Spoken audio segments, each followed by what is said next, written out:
So here I am filming my walk again, and I can't go any further. I had to sit down and stop and rest my legs and catch my breath and get my blood sugar up. And there was some guy, probably an old veteran, at the store asking me all kind of questions.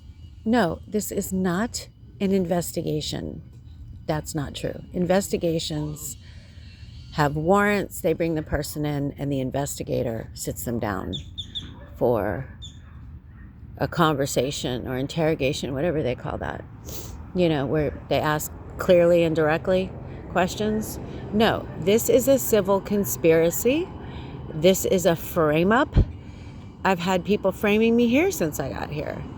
They'll act like they're doing something nice for you, but then somebody will take a picture of it and then they'll put it on the internet or whatever and say, oh, she's doing this. And they'll lie. They'll say something that's not true to try to make me look like something I'm not.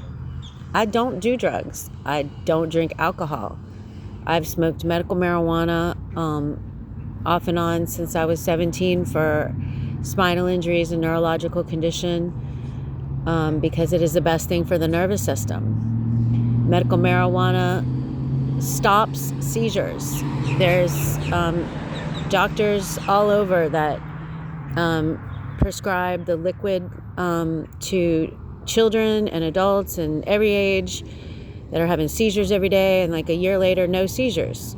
I don't have seizures. I have what are called essential tremors. They come from the nerve damage, and they are triggered by certain things. Same with muscle spasms. Muscle spasm is another word for Charlie horse. You ever get one of those in your calf? Well, it's not just for mineral deficiencies, people. There's no one-size-fits-all answer for everything. The internet is messing with everybody.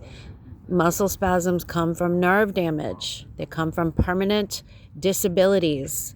They also affect people with MS. Permanent nerve damage from injuries like I have is often misdiagnosed as MS.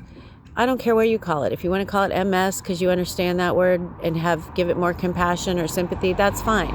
That's what I have. But really, truly, the reality of it, the real diagnosis of it, is I have permanent nerve damage from injuries.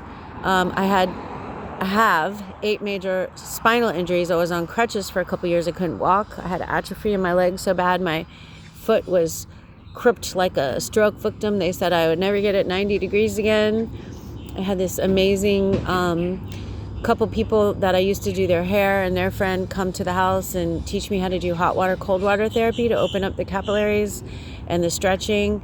And then I started doing Pilates and threw away all my prescriptions because they were doing nothing but having bad reactions or allergic reactions and causing me all kind of extra problems I did not need, and like a list of them. And I got healthy. And long story short, no, this is a framing thing. I'm innocent. I'm being financially tortured, socially tortured. Yeah, I know there were some conversations. I had no idea people were recording them and putting them online and jumping to conclusions. I was talking shit. People were talking shit to me. In fact, every person for 15, 20 years has been talking shit to me, maybe even longer. My bio mom is totally full of shit as a Christmas turkey, as my ex-husband used to say. And neither one of them were honest with me. They're compulsive liars. The stuff they did behind my back, stealing my inheritance, my mom did, and manipulated my ex-husband because she was controlling it all. So you can't really totally blame him because his mom and my mom got him on financial and some other kind of puppet string I can't comprehend. And his loyalty was with them, not me.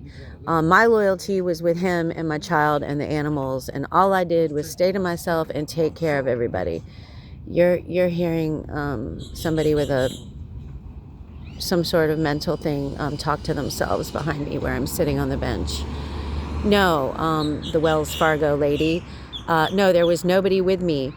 Whoever has SIM card theft or is listening to my line, we were both hearing something in the background. Nobody's ever with me, especially in my vehicle. I've only let 2 people in my vehicle, and it was a big mistake. I thought they were platonic friends trying to help me out, but they were just same old bullshit, frame up, setup artists, old men. One guy was military guy, Jehovah's Witness, named Marvin. Another guy, I don't know what his religious stance is, but he's not walking with Jesus at all. His name was Pops or Daryl, whatever he called himself. No, the whole thing's bullshit. I don't know what videos you guys are looking at, but I don't hang out at truck stops. I've never sold myself for sex. No way I would do that. I have starved, been framed and tortured because I won't do that. No, you are not going to teach my daughter or any other person looking at me as an example that I do that. Now, if other people want to do that, that's their choice. I'm not judging them. I don't get in other people's business and judge them unless they are affecting my child or me. And then, yeah, I will cuss you if you try to take my life or you fuck with my child. I have every right to do more than that. So, that's all I got to say right now. That's the fact.